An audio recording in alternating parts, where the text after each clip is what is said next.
Domenica 29 giugno, Santi Pietro e Paolo Apostoli. È il 180° giorno dall'inizio dell'anno, ne mancano 185 al termine. Il sole sorge alle 5:24 e tramonta alle 21:05. La luna si leva alle 9:50 e tramonta alle 23:53.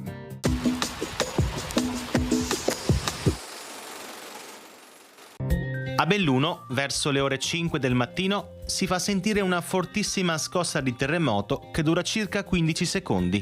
A distanza di mezz'ora, un'altra scossa violentissima seguita da altri minori. I danni sono ingentissimi. Nella sola Belluno 2/3 dei fabbricati sono crollati o pericolanti. Quasi distrutti i paesi di Puos, Farra, Borsoi, Chies, Plois, Pieve, Soccher, Arsier, Ponte nelle Alpi, Fadalto. Nuove scosse di terremoto si fanno sentire nei mesi successivi. Cesseranno del tutto nel giugno del 1874.